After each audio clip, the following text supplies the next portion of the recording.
예레미야 32장 17절부터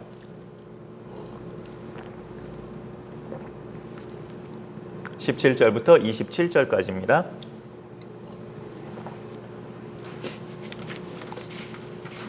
네. 17절부터 27절까지 32장입니다. 예, 같이 읽습니다. 슬프도소이다 주 여호와여, 주께서 큰 능력과 표신팔로 천지를 지으셨사오니 주에게는 할 수 없는 일이 없으시니이다. 주는 은혜를 천만인에게 베푸시며 아버지의 죄악을 그 후손의 품에 갚으시오니 크고 능력 있으신 하나님이시요 이름은 만군의 여호와 신이이다. 주는 책략에 크시며 하시는 일에 능하시며 인류의 모든 길을 주목하시며 그의 길과 그의 행위의 열매대로 보응하시나이다.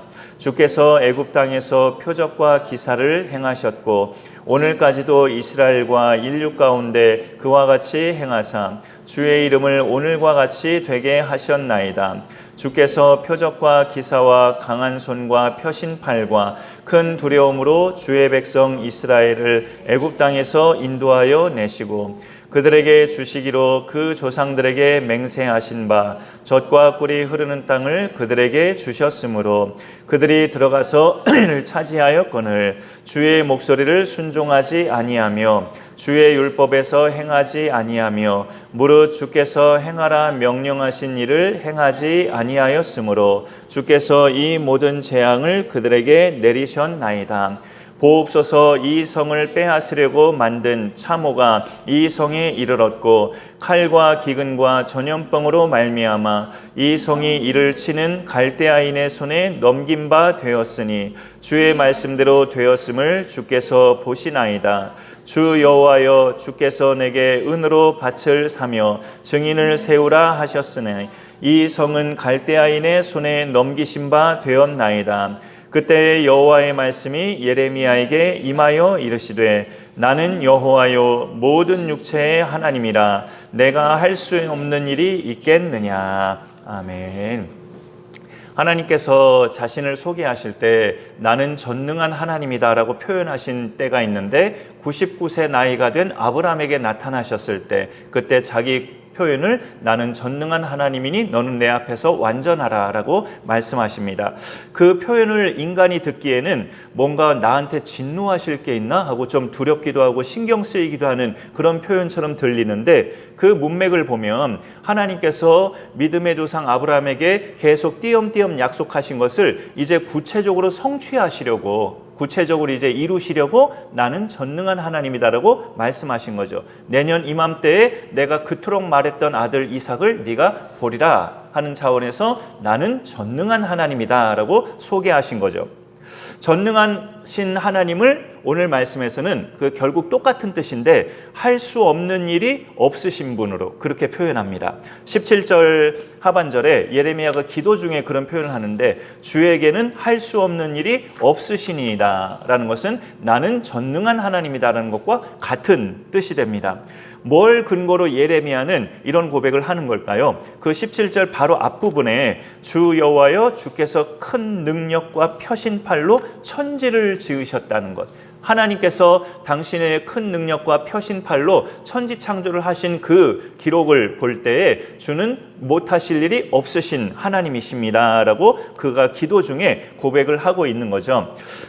절대 누구도 늘 말씀드리지만 흉내조차 낼 수도 없는 그 천지 창조, 그것도 아무것도 없는 상태에서 오직 말씀으로만 그 일을 행하신 하나님은 가히 전능하신 하나님이란 표현이 부족할 만큼 능력자시고 하실 수 없는 일이 아무것도 없는 그런 분이셔요.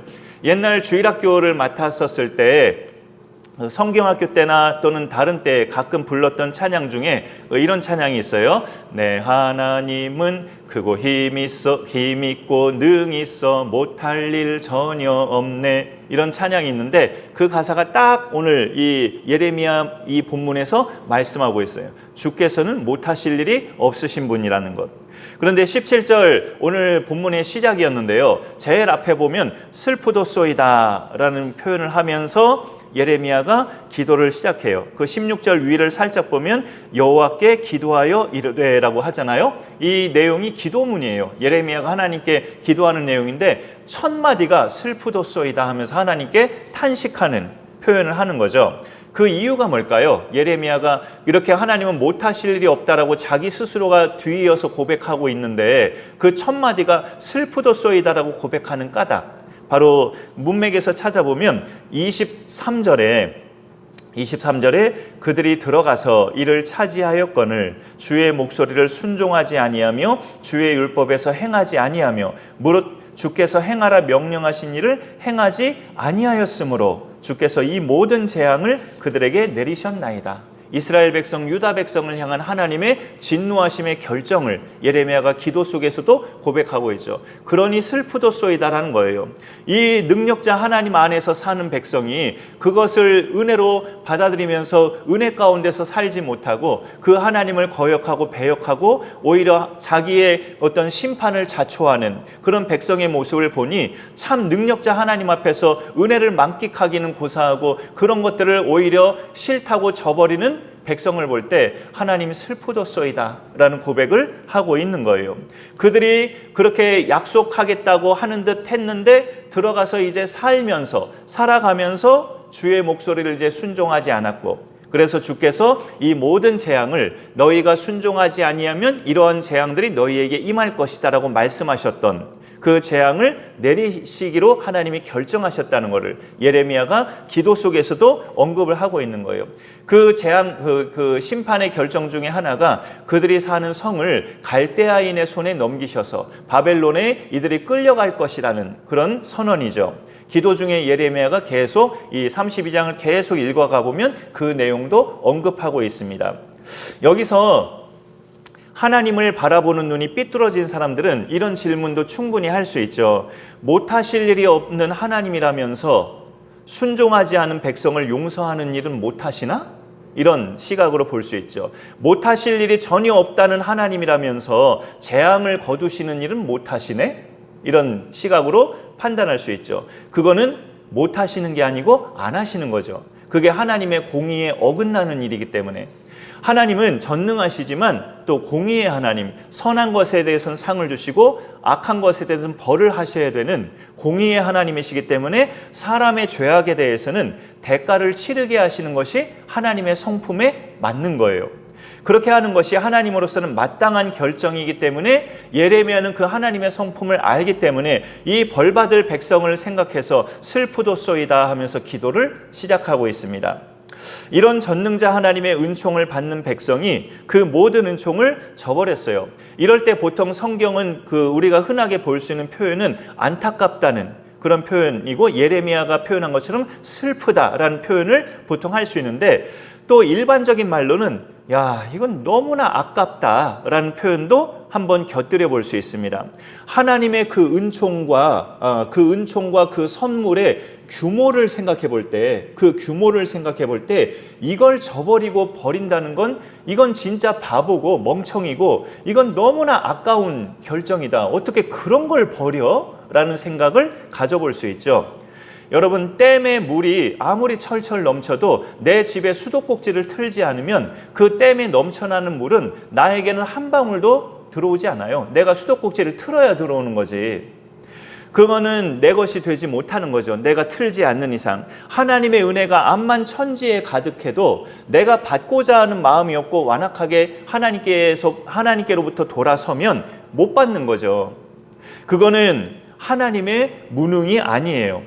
이사야 59장 1, 2절에 여호와의 손이 짧아 구원 못하심도 아니요 귀가 둔하여 듣지 못하심도 아니라 오직 너희 죄악이 너희와 너희 하나님 사이를 갈라놓았느니라. 그렇게 말씀하고 있잖아요. 우리는 뉴스에서 어떤 안타까운 소식을 접할 때마다 하나님은 못하실 일이 없는 분이면서 왜 저런 안타까운 일이 발생하지 않도록 미리 막아주시지 않으시는가? 왜 가만히 계시는가? 이런 좀 갑갑한 마음에 그런 생각을 할 수도 있지만 하나님의 무능이 아니에요. 여호와의 손이 짧아 구원하지 못하심이 아니라고 하잖아요. 오직 너희 죄악이 너희와 하나님 사이를 갈라놓았다라고 말씀하잖아요. 하나님은 당신이 인간에게 말씀하신 대로 행하시는데 그 말씀하신 대로 행하시는 그 내용 속에는 너희가 나한테 불순종하면 이러이러한 징벌을 받으리라라는 그 말씀도 말씀하신 대로 행하셔요. 그러니까 어찌 보면 하나님은 든든하면서도 두려움의 대상이죠. 오늘 말씀 19절에 보면 주는 책략에 크시며 계획과 모사와 어떤 전략을 짜는 거 이런 모든 일에 있어서 암만 머리 좋은 사람들이 다 모여도 하나님의 책략을 따라갈 수 없다는 것을 예레미야가 언급하고 있어요. 머리 좋고 뛰어난 사람 다 모여도 하나님 한 분의 책략을 능가할 수 없어요. 하나님 한 분의 지혜와 생각을 절대 따라갈 수 없어요. 불순종하는 백성에게 징벌과 시련을 주시는 것은 하나님의 현명하신 결정이에요. 사람은 하나님이 지으신 걸 우리가 잘 알잖아요. 그것도 하나님의 형상으로 지으신 거죠. 누구보다 하나님을 닮아가면서 살아가야 될 피조물이 사람인데 그런 것들을 사람이 거부하고 불순종하고 하나님과의 약속을 깨뜨리는 것은 엄연히 죄라고 할 수 있죠. 엄연히 죄. 예쁘게 봐줄 수 있는 성격이 아니에요, 사실. 그래서 이들을 갈대아인의 손에 넘기시겠다는 것도 말씀하신 대로 주께서는 행하셨나이다라고 예레미야가 그렇게 표현하고 있죠. 25절 다시 보면 25절에 주 여호와여 주께서 내게 은으로 밭을 사며 증인을 세우라 하셨으나 그 하반절을 원래 먼저 지금 보려고 했던 거예요. 이 성은 갈대아인의 손에 넘기신 바 되었나이다 라고 하면서 24절 윗절의 하반절에 보면 갈대아인의 손에 넘기신 바 되었으니 주의 말씀대로 되었음을 주께서 보시나이다. 주님이 그렇게 말씀하셨다는 거죠. 내가 내 백성을 갈대아인의 손에 넘기겠다. 그렇게 말씀하셨는데 말씀대로 그렇게 하셨다는 거예요. 하나님은. 사람 중에는 이런 사람 많잖아요. 말로만 엄포를 놓고 실제로는 행하지 않는 경우도 많은데 하나님은 엄포만 하는 게 아니라 말씀하신 대로 행하신다는 차원에서 무서운 하나님이기도 해요.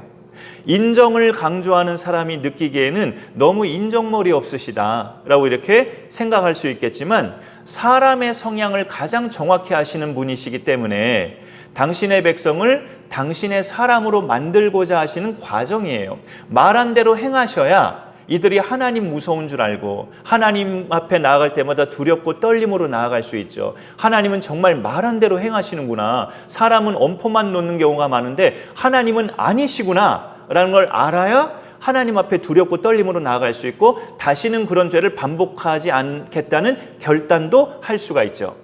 그러니 하나님은 말씀하신 대로 행하셔야 하나님의 사람들을 계속 하나님의 사람답게 만들어 가시는 거예요. 그런데 이 와중에 또 보면 하반부에 오늘 읽은 내용 속에 있는데 하나님은 대뜸 예레미야에게 개인적인 명령을 하셔요. 25절에 보시면은 주 여호와여 내게 은으로 밭을 사며 증인을 세우라 하셨으나 라고 되어 있죠.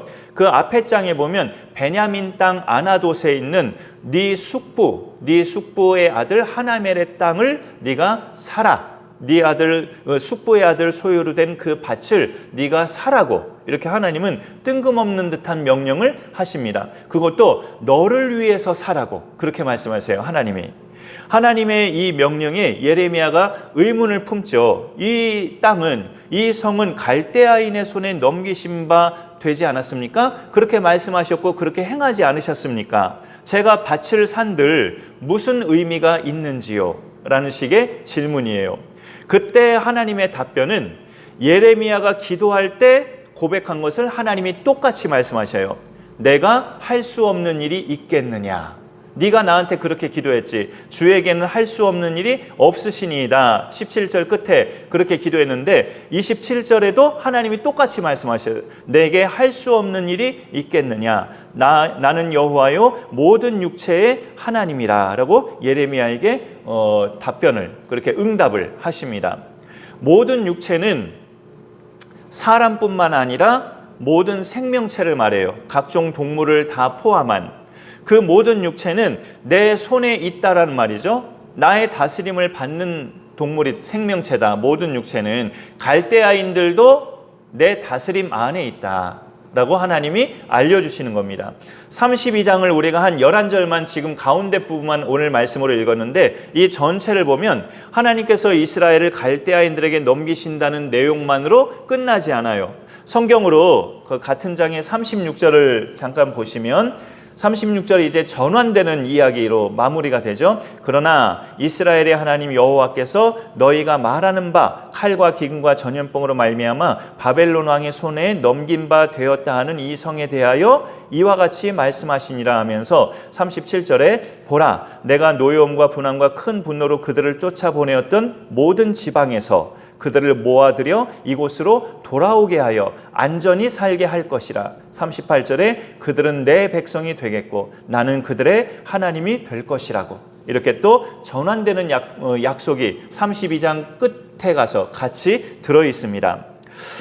예레미야서는 우리가 지금 구약에 속한 거 지금 펼쳐놓고 보고 계시지만 구약 성경이잖아요. 예레미야서는 구약 시대에 하나님의 백성은 이스라엘이에요. 사실 많은 세계 족속이 아니고. 그런데 하나님은 이 본문에서 자기 표현을 하실 때 또 예레미야도 표현을 할 때 모든 육체의 하나님으로 그렇게 말씀하고 표현되고 있죠. 또 앞에 봤던 18절에도 주는 은혜를 천만인에게 베푸시며 천만인이라는 이 상징적인 숫자는 이스라엘만의 하나님이 아니시라는 거죠. 온 모든 민족의 하나님이심을 말하는 거예요. 또 19절 중반에 인류의 모든 길을 주목하시며 이스라엘의 모든 길을 주목하시며가 아니고 인류의 모든 길을 주목하시며라고 말씀하고 있어요. 이런 말씀들을 보면 하나님은 구약시대에도 이스라엘만의 하나님이 아니라 인류 전체의 하나님이심을 말씀하고 있습니다. 하나님께서 예레미야에게 내게 할 수 없는 일이 있겠느냐 하신 것은 사라고 하신 그 밭을 네가 되찾을 것이고 그 밭으로 상징되는 이스라엘 땅을 이스라엘 내 백성이 회복하게 될 것이다 라고 알려주시는 사인입니다.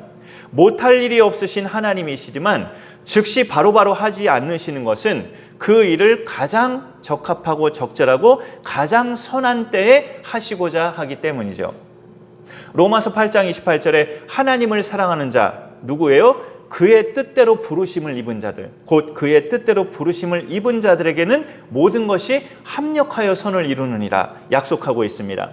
그의 뜻대로 부르심을 입은 하나님의 백성은 모든 게 합력하여 선을 이루는데 그 판단은 그 백성이 하는 게 아니고 그 백성을 부르신 하나님이 하시는 거죠. 어떤 때가 가장 합력하여 선을 이루는 때인가? 그 판단은 아무런 실수와 모든 것에 부족함이 없으신 하나님만이 하십니다. 전능자 하나님만이 가장 온전한 판단을 하시죠. 책략에 크신 하나님께서 우리가 불순종했을 때 그 과정 속에는 불순종한 그 내용이 뭔가, 우리가 불순종한 내용들이 사람마다 다를 수 있잖아요. 그 내용에 따라서 우리를 징계하시거나 시련을 주시고 또 나중에 회복이나 은혜 주심도 우리 각자에게 맞는 또는 우리 모두에게 공통된 그런 가장 맞는 것을 주시고 또 가장 합당한 때에 안겨 주십니다.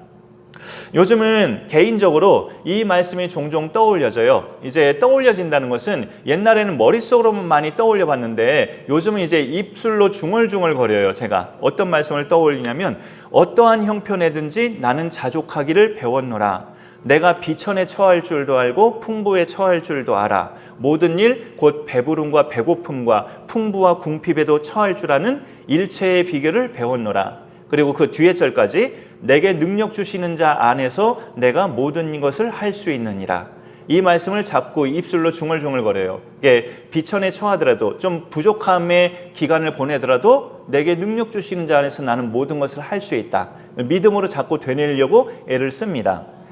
이 말씀을 믿는 것은 어디 정말 그렇게 되나 보자 하고 팔짱 끼고 하나님이 과연 그렇게 해주시나 안 해주시나 보자 이러고 있는 것이 아니고 어떤 형편에 있든지 내가 맞춰 살아가게끔 내가 나를 조절하고 내가 내 마음을 절제하고 때로는 또 쓸 때는 쓰면서도 그렇게 규모 있게 살아가는 결단을 내가 할 수 있도록 하나님께서 그렇게 이끌어 가신다는 거죠. 나는 가만히 팔짱 끼고 앉아 있는 게 아니고 그런 부분에 있어서 나의 몸부림이 같이 들어가지만 매 때마다 하나님이 도우시기 때문에 그 믿음으로 해 나갈 수 있다는 겁니다. 그런 말씀으로 우리가 자꾸 고백하면 그렇게 살아갈 수 있죠. 이런 말씀을 믿는 것이 하나님을 믿는 건데 우리가 할 일이 사실 믿음이에요. 우리가 할 일이 어떤 막 몸부림치고, 몸부림도 물론 믿음 가운데 들어있지만 내가 막 호들갑스럽게 움직이고 하는 것보다 우리의 주 할 일은 사실 믿음입니다. 이번 3.1 클럽 기간에 배운 찬양곡 중에 이런 곡이 있어요. 하나님께는 없네, 어려운 것은 없네, 하나님께는 어려운 것은 없네. 이게 1절이고요. 2절이 뭐냐면 우리에게는 있네, 해야 할 일이 있네. 그 해야 할 일이 뭘까요? 하나님만을 믿어야만 합니다. 이 가사예요. 참 어린이들에게 가르치는 짧은 단편적인 그 찬양곡인데 너무나 아주 확실한, 아주 가슴에 와닿는 메시지였어요. 우리에게는 있다, 해야 할 일이 있다. 그게 뭐냐? 하나님만을 믿어야 한다는 것. 그게 우리의 해야 할 일이라는 거예요. 우리가 할 일은 하나님을 신뢰하는 것. 내게 할 수 없는 일이 있겠느냐? 하나님이 말씀하셨다면 그 말씀하신 하나님을 믿는 것이 우리가 할 일이라는 거예요. 믿으면서 내게 주신 이 환경에 감사하고 이 환경에 적응해 가면 말씀대로 못할 일이 없으신 하나님을 체험해 갑니다. 이런 신앙생활이 우리 가운데 이후로도 계속 멋지게 펼쳐지므로 하나님의 그 채워주심의 은총을 날마다 경험하고 감사 영광 돌리며 승리하는 우리의 신앙생활 될 수 있기를 간절히 축원합니다. 기도하겠습니다. 하나님 감사합니다. 오늘도 우리에게 예배하게 하시고 주의 말씀으로 또 우리를 인도하시니 감사드립니다. 예레미야의 기도문을 본문으로 보면서 하나님께서 그에게 내게 못할 일이 있겠느냐라고 말씀하신, 내게 할 수 없는 일이 있겠느냐, 나는 모든 육체의 하나님이라고 응답하신 이 말씀을 보게 됩니다. 우리가 이 말씀을 주신 하나님을 그대로 신뢰하면서 이 땅 가운데 살아갈 때 이 말씀대로 행하시는 하나님을 늘 체험하며 믿음의 승리자로 살아가는 우리 모두가 되게 하여 주옵소서. 감사드리며 예수님의 이름으로 기도 올리옵나이다. 아멘. 광고는 주보 내용 참조하시고 찬송 한 장 부른 다음에 또 축도 후에 기도하시다가 가도록 하겠습니다.